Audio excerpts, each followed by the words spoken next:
सभी भाइयों का वेलकम बैक मेरे एक और यूट्यूब वीडियो के अंदर भाई। और भाई आज की ये वीडियो ना यार, आप यकीन मानना भाई, मुझे भी अपनी पुरानी बातें सोच के याद करके रोना आ जाता है।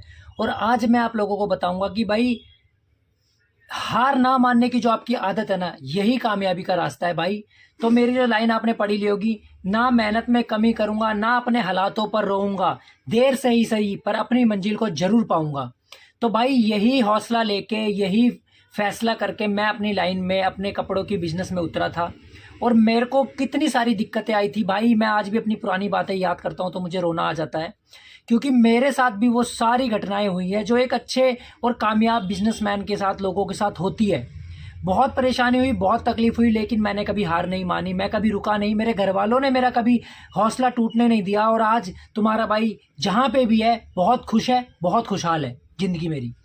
तो भाई मैं आज आप लोगों को अपनी प्रॉब्लम्स के साथ साथ ये बताऊंगा कि कब कब आपको बिजनेस में क्या क्या दिक्कतें आती है और कैसे कैसे आपको उन दिक्कतों से लड़ना होता है।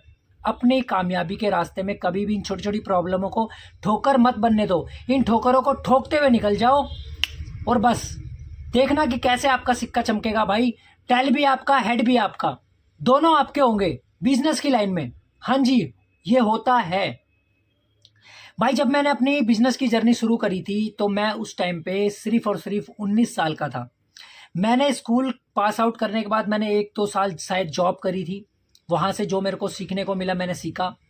और मैं जब बिजनेस की लाइन में उतरा तो यकीन मानना, मेरे पास ना तो पैसे थे और ना ही कोई काम करने का हुनर था। हाँ, लेकिन मैं अपने एक दोस्त की शॉप पे जाता था जो कपड़े का काम करता था, और मैं उसको देखता था, मेरे को बहुत अच्छा लगता था। तो मेरे को वहीं से मोटिवेशन मिला था कि मैं कपड़ों का काम कभी आगे चल के करूँगा। पर कैसे करूँगा, क्या करूँगा, मुझे कुछ भी आइडिया नहीं था, बिल्कुल भी नॉलेज नहीं थी। हाँ, लेकिन मेरे अंदर एक जुनून था, एक कहते हैं ना, बस कभी हार नहीं माननी थी। मुझे पता था कि मैं एक कामयाब इंसान बन सकता हूँ चाहे मैं किसी भी फील्ड में जाऊँ। पर हाँ, देखो कुछ चीज़ें किस्मत पे भी डिपेंड होती है कि आपको कहाँ और कब किस्मत लेके जाएगी, वहाँ आपको जाना ही पड़ेगा। तो भाई मुझे भी कपड़े का बिज़नेस, कपड़े का काम मुझे खींच लाया अपनी तरफ, और मैं आज इसी लाइन में एक खुशहाल लाइफ जी रहा हूँ। तो भाई मेरी जो स्टार्टिंग हुई थी, मेरे पास एक टूटी फूटी एक्सेस स्कूटी थी जो मैं 25,000 रुपये की सेकंड हैंड लेके आया था, जिसके अंदर इतनी तो प्रॉब्लम रहती थी कि वो कभी भी मार्केट जाते जाते ही रास्ते में बंद हो जाती थी। और फिर मुझे वो पैदल, उसके ऊपर मेरे पास जो है स्टॉक होता था, सामान होता था रखा हुआ, और मैं उसको पैदल मैकेनिक तक लेके जाता था, फिर उसको रिपेयर कराता था। और फिर उस रिपेयर कराने के बाद फिर मैं उसको घर तक लेके आता था, डरता डरता कि वो दोबारा बंद ना हो जाए। क्योंकि मेरे दुकान से मार्केट कम से कम यहाँ से 30 किलोमीटर दूर थी, और 30 किलोमीटर स्कूटी उस टाइम पे लाने में बहुत डर लगता था, क्योंकि वो बहुत पुरानी स्कूटी थी और बहुत ही ख़राब स्कूटी थी जिसमें बार बार दिक्कतें आ जाती थी। यकीन मानना, ऐसा मेरे साथ 2 सालों तक हुआ। 2 सालों तक, 2 साल तक मैं उसी टूटी फूटी स्कूटी से माल लेने जाता, माल लेके आता। कभी कभी मैं मेट्रो में जाता, और यकीन मानना मेरी उम्र के लड़के मेट्रो के अंदर बड़े ही बन ठन के टाई वाई लगा के ऑफिस जा रहे होते थे, अपने काम पे जा रहे होते थे, और मैं 2-2 थैले पन्नी हाथों में पकड़ के उस मेट्रो के अंदर मतलब कि खड़ा होता था। मैं उसको माल को लेके जाता था। मेरे को बहुत शर्म आती थी, लेकिन वो शर्म सिर्फ कुछ देर की होती थी। फिर मैं वापस जब अपनी शॉप पे आता था तो बहुत खुश होता था, क्योंकि जब मेरे को उस मेहनत का फल मिलता था, मेरे को मेरी कमाई मिलती थी, तो मैं उस कमाई को देख के बहुत खुश होता था। और यकीन मानना यार, जब आप अपना काम करके जब 100 रुपये भी कमाते हो ना, तो यार उसकी एक अलग ही खुशी होती है। और वो खुशी आप ना अपने परिवार के साथ जब बांटते हो ना, तो यार वो खुशी इतनी बढ़ जाती है, मैं इसके बारे में आपको एक्सप्लेन नहीं कर सकता। जब आप खुद स्टार्ट करोगे, जब खुद शुरुआत करोगे, तब आपको अपने आप पता चल जाएगा। फिर जैसे जैसे मेरी दुकान थोड़ी पुरानी हुई, तो यकीन मानना यार, मेरे साथ इतनी बड़ी दुर्घटना हुई जिसको सोच के आज भी मेरे को रोना आ जाता है।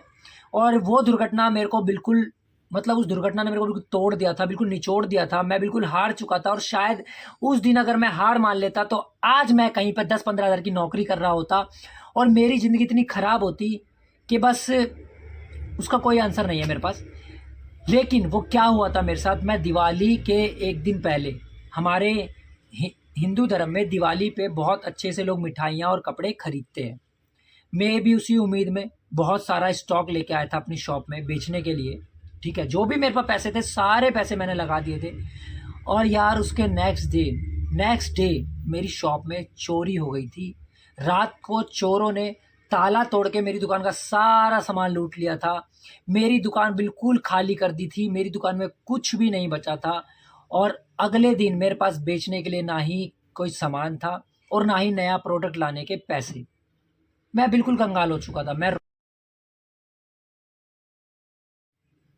तो भाई जब मैं रोता हुआ अपने घर की तरफ गया, मम्मी पापा से मैंने ये बात बताई कि मेरी शॉप में ऐसे ऐसे चोरी हो गई। ठीक है, पुलिस कंप्लेंट भी हुई। ठीक है, कोई सामान नहीं मिला, कोई चोर पकड़ा नहीं गया। और यकीन मानना यार, लॉकडाउन का टाइम था, सॉरी नोटबंदी का टाइम था और पुराने नोट बंद हो चुके थे। तो मेरे फैमिली में मेरे घर वालों के पास कुछ 20-30 हज़ार रुपये पड़े थे, जो कि उन्होंने बोला बेटा हमारे पास ये लास्ट पूंजी है और तुझे काम बंद नहीं करना, तुझे काम करना है। ठीक है, मैंने भी बोला मम्मी हाँ मेरे को काम करना है, क्योंकि मैं नौकरी नहीं कर सकता, मेरे बस की नौकरी करना नहीं है। तो मेरे मम्मी पापा ने मुझे वो फिर पैसे दिए वापस। मैं उन पैसों को लेके मार्केट गया, मैंने वहाँ से कुछ स्टॉक उठाया और मैं अपनी दुकान दोबारा चलाने लग गया। और जैसे जैसे चलाते चलाते दुकान दोबारा पटरी पे आई, तो कुछ दिनों बाद फिर मेरी दुकान में एक बार चोरी होगी। और इस बार मेरा ज़्यादा स्टॉक तो नहीं, मेरी जीन्स से काफ़ी सारी जीन्सें चोरी हो गई थी। ठीक है, और फिर मेरे को एक छोटी सी चोट लगी, पर कोई बात नहीं, मैं फिर संभला, फिर खड़ा हुआ। और फिर कुछ महीने बाद यार मेरे साथ एक लूट हो गई दुकान पे, जो कि कुछ लड़के आए, जिन लड़कों ने मेरी दुकान में काफ़ी सारा स्टॉक पैक कराया। ठीक है, और बाद में जब मैंने उनसे पैसे मांगे तो उन्होंने मुझे गन दिखा दी और ये बोला कि भाई हम तुझे गोली मार देंगे अगर तूने हमें कपड़े नहीं दिए तो। मैंने इसकी भी पुलिस कंप्लेंट कराई। ठीक है यार, फिर मेरे को एक बार फिर से नुकसान हुआ। तो यार मतलब शॉप में मेरे को काफ़ी सारी दिक्कतें आई, बहुत बार नुकसान हुआ। ठीक है, लेकिन फिर भी मैंने हार नहीं मानी और उसका परिणाम आज ये है कि यार मैं खुश हूँ। और शायद मैं उस टाइम पे उतना अच्छा नहीं हो पाता जितना मैं आज हूँ। क्यों? क्योंकि देखो, मैं एक बात आपको आज क्लियर कट में बता देता हूँ। जिन लोगों के साथ प्रॉब्लम आएगी, जिन लोगों के साथ दिक्कतें आएगी, परेशान होगे काम करने में, काम की शुरुआत करने में, यकीन मानना उतनी ज़्यादा आपको सक्सेस मिलेगी। अगर आपका काम आपके नॉर्मल तरीके से शुरू हो गया और आपके काम में कोई दिक्कत नहीं आ रही, तो यकीन मानना यार आपकी तरक्की बहुत स्लो होगी, बहुत स्लो होगी। अगर आपको स्ट्रगल करना पड़ रहा है, मेहनत करनी पड़ रही है, टेंशन हो रही है, दिमाग ख़राब हो रहा है, क्या करूँ क्या करूँ, तो यकीन मानना उसी टेंशन, उसी चीज़ से जब आप बाहर निकलोगे ना, तो एक निखर के निकलोगे, कुछ बन के निकलोगे।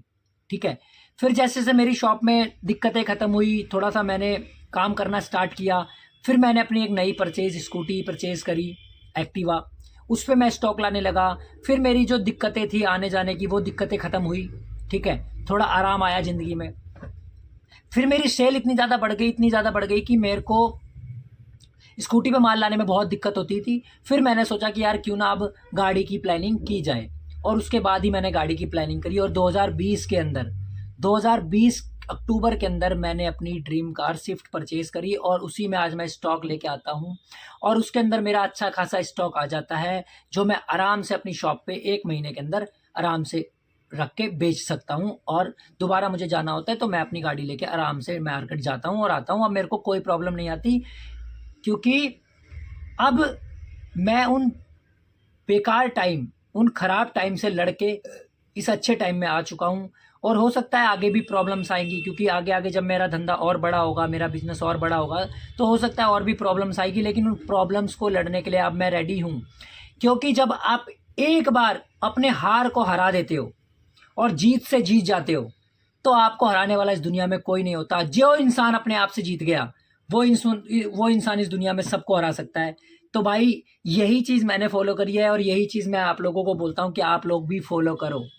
कभी भी घबराना डरना नहीं है। किसी भी काम को शुरुआत करने से पहले ही सोचना है, शुरुआत करने के बाद नहीं सोचना है। और जो भाई हमारा 4 लाख से 16 लाख का चैलेंज चल रहा है, वो कंटिन्यू है, उसको 1 महीना कंप्लीट हो चुका है। और यकीन मानना पहला महीना जो हमारा प्रॉफिट का होना चाहिए था, वो बिल्कुल परफेक्ट हुआ है। और आपको बस 11 महीने और वेट करना है और मेरी वीडियो के अंदर कंटिन्यूसली बने रहना है। आपको मैं 16 लाख रुपए कन्वर्ट करके ज़रूर दिखाऊंगा, ये मेरा वादा है। और भाई चैलेंज को बहुत आप लोग सपोर्ट कर रहे हो, और मेरी और वीडियोस भी है, उनको भी आप लोग जाके देखो और अपनी ज़िंदगी के अंदर कुछ ना कुछ शुरुआत ज़रूर करो। ठीक है, शुरुआत करोगे तभी आगे बढ़ोगे।